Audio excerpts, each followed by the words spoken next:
Hello, welcome to the Honest Wargamer. I'm your host Rob, and in this video we're going to be talking about the really exciting changes to army list building in Age of Sigmar 4. Now, Games Workshop have featured on their Warhammer community site today about how you're going to build lists in the future and what changes. I think there's something really important to talk about before we get into looking at those changes, and a question I'd like to ask you as the person watching this video is, what would you like to see in army list building? I asked this same question to the Twitch chat, and we've been talking about this for a couple of hours, and one of the most common answers was that they would like to see diversity in lists, which means a lot more internal balance, so more units takeable more often, which I think was one of those common ones. And they also would like to see the ability to customize their armies a lot more.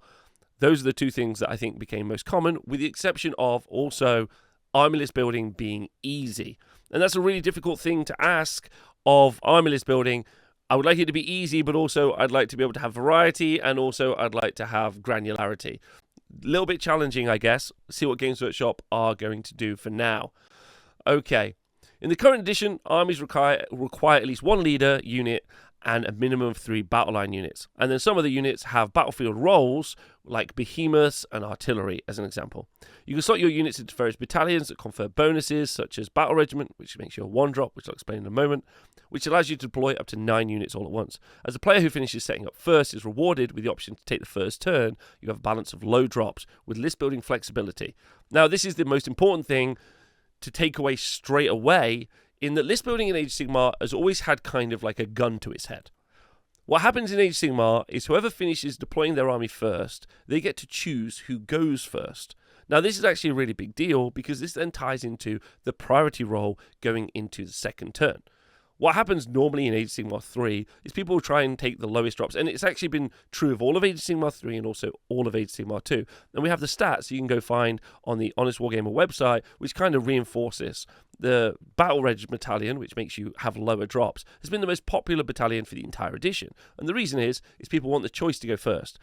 Because if they have, let's say, a shooting army, they want to go first so they can immediately fire all their shots at their opponent before they even start to charge them. If you go first and your opponent has a shooting army, maybe you can just charge at them and pin them down, as an example. But in some cases, and most often I find, what happens is your opponent gives the turn away. I finish deploying first and I say, cool, you go first. Then what happens is you're set up to be double turned. That's normally how the mechanic has often worked. Not necessarily always, depends on army build, depends on the mission. It's all different. However, the choice to go first has been such a powerful mechanic that people have worked towards it. And therefore, list building, because that is staying in this game, has a gun to its head. It's like, whatever you do in the list building as we look at it now, you got to work out, how do I be the person who has the lowest drops? Okay, the new edition maintains these incentives of risk and reward, but takes a new route to emphasize flavor and flexibility. I don't agree with this statement, but it's there. An army now compromises 1 or more regiments. Every army must have at least 1 regiment and can only take a maximum of 5. So 5 regiments. And it showcases it here. 5 regiments are available, and it maintains a regiment with a hero, and then a regiment with a hero can have 0 to 3 non-hero units. Okay? 0 to 3.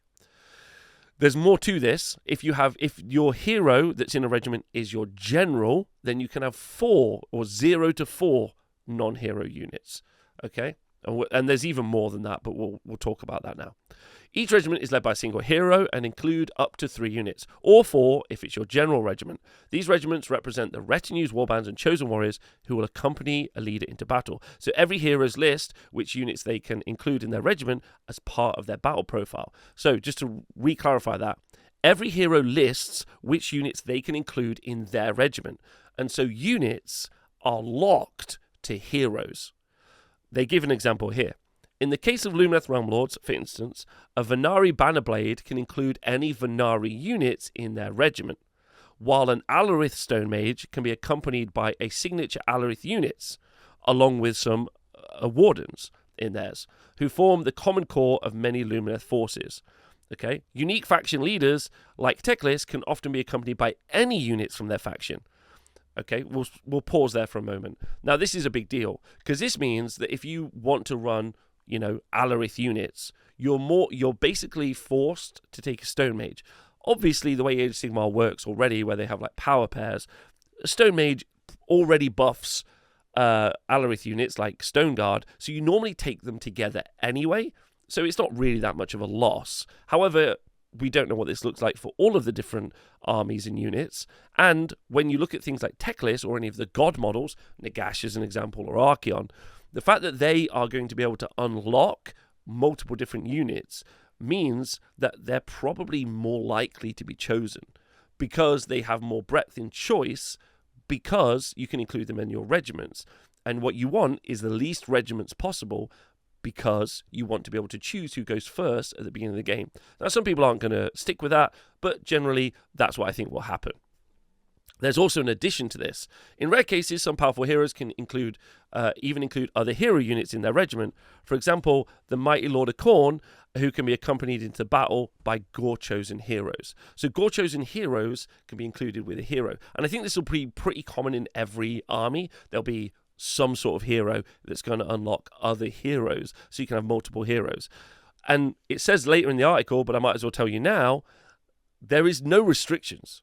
You can have 15 heroes if you can make it work inside of the regiments. You can have multiple units. There's no like battle line units, there's no hero units, there's no artillery units. So you've got loads and loads of options here. So this means that you could potentially easily see an army of heroes, which is interesting. This tends to result in armies that are much more thematic, with the hero accompanied by the kinds of troops you expect to see at their sides. Now, the thematicness of this, I'm not necessarily sure I agree with, because they're locked to a hero. So if you want Zangor, for instance, I assume you're going to have to take a Zangor Shaman.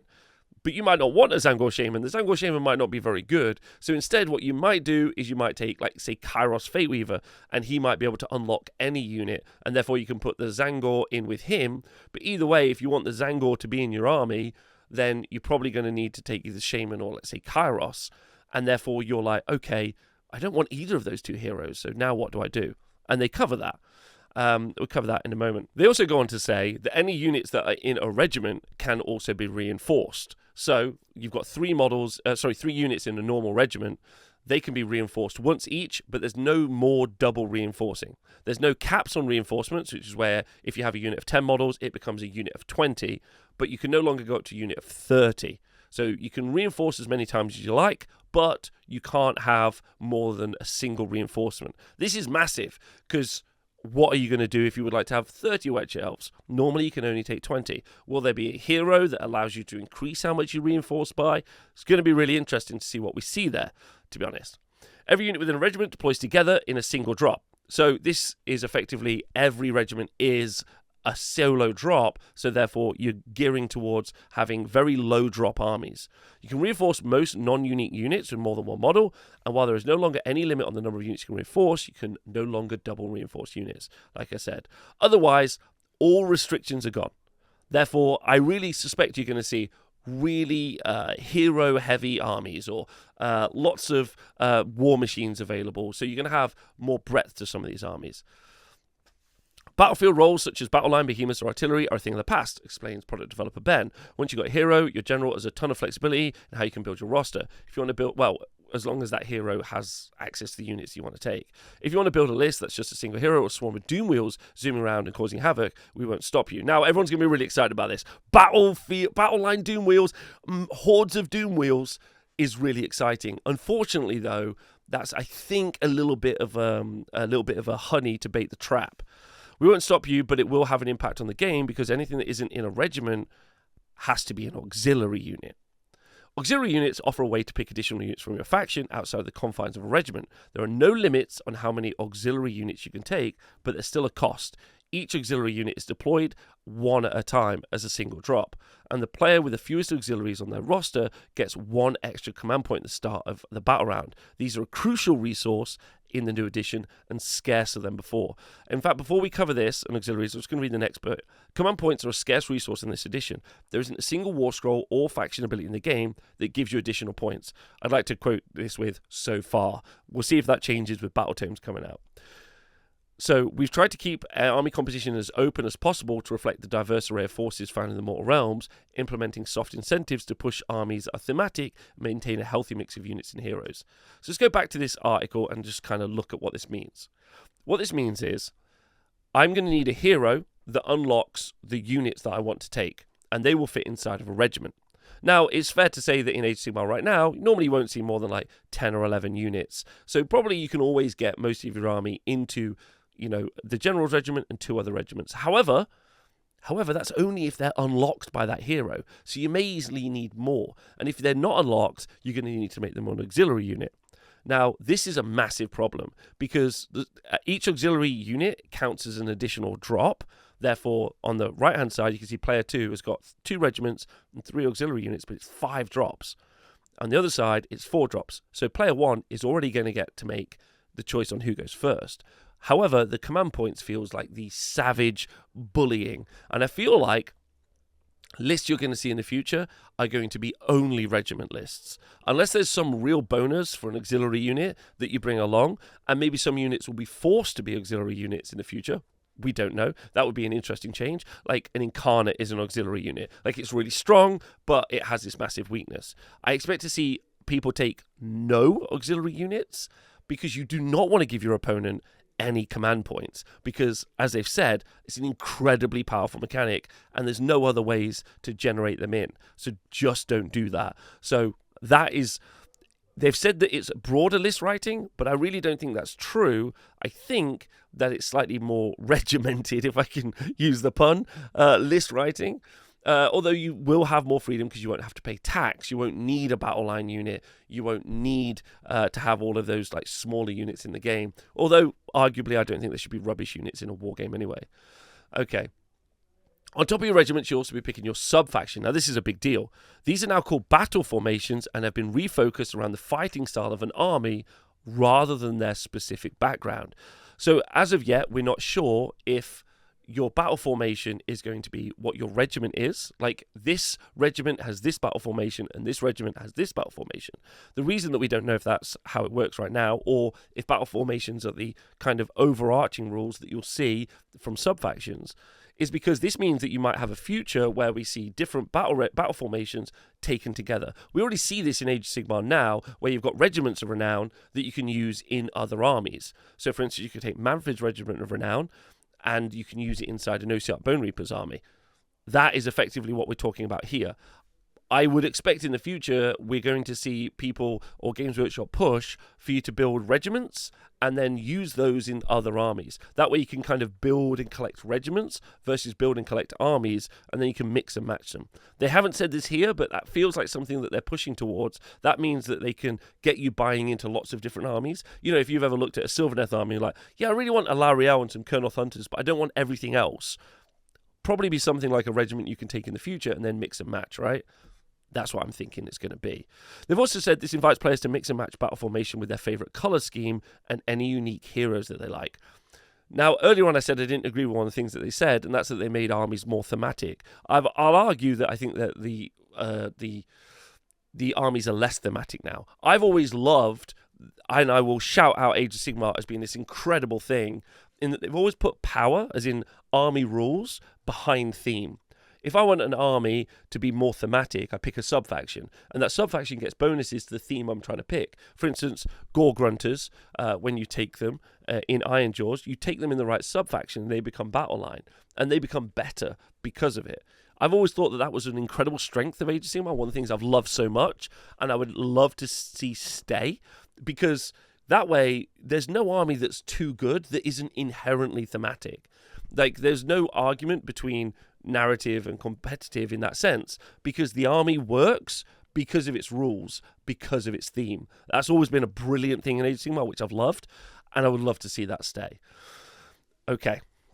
Other important aspects of army building are also sticking around, including artifacts of power, heroic traits, which used to be known as command traits, as well as spell laws, prayer laws, and new shiny manifestation laws, which I assume is to do with endless spells. They've also said down here, heroic traits replace command traits, operating in a similar manner, except for the fact that they can be given to any hero, not just your general. And this is pretty spicy as well, because any hero can be the leader of a regiment. This means that you can have multiple different heroic traits on each one of them, not just your general, which is cool because that means you can really kit out and do some customization on the different heroes. It also means, going back to the top, if you look at the regiment system, it's very simple for me to take something like 3 Maw Crushers. Because there's no battle line requirements, I can just have a Maw Crusher that's my general, that's a hero of one regiment, Maw Crusher in another regiment, and a Maw Crusher in another regiment. It's very applicable. You can easily see how you would do that because you have 5 effectively hero slots before you even get to auxiliaries. So Hero Hammer, it feels like, is definitely here and is something that's going to feature. But what will that look like? There's not enough information here. Are we going to see that scoring objectives can only be done by troops, or we're going to see some sort of objective control stat on each one of the different units that we see in 40k? That's definitely going to be true. So we don't know what that looks like yet. So while the idea of 4 Maw Crushers might sound very scary and not very thematic, but some people think it is, some people think it isn't. Don't forget, the difference between a theme and spam is how good the army is. That's what I've always said, and your feelings. There's no such thing as spam. There's just a theme that people don't like. That's exactly what that is. So we might see that troops are better at scoring objectives and that heroes can't score objectives at all. And therefore, that'll immediately kind of like counterbalance what we're seeing here. So, the sky isn't falling. This is just a situation. I think this is very, very interesting right now. Not sure what that's going to look like in the future. And I'm not sure if I love it because it's a big change. It's a departure from where we're at, and I'm not sure if they're going to have thought it all the way through, which sometimes doesn't happen, but it's a big change. So it's kind of interesting. I want to get my hands on all those spicy rules now. I want to see what the different regiments like. I want to know if there's going to be, and one of the things I suspect is going to happen as well, in Battle Tomes, we're going to get Battle Tome specific regiments. Battle Tome specific regiments. So that'll be very interesting because then you'll have maybe these narrative add-ons to the army as well. It does feel like they're bullying you into taking certain heroes for certain units, so hopefully they're of the same level. Not sure right now. Let me know what you think. This is really, really interesting. Thanks for listening. Come join our Patreon. We've got a really active community talking about all the different factions. We've got faction chats and stuff. And you can join that for like the lowest tier, and you should join us. It's cool. And if you want to support the show, join that as well. Thanks very much for listening. I'll see you soon.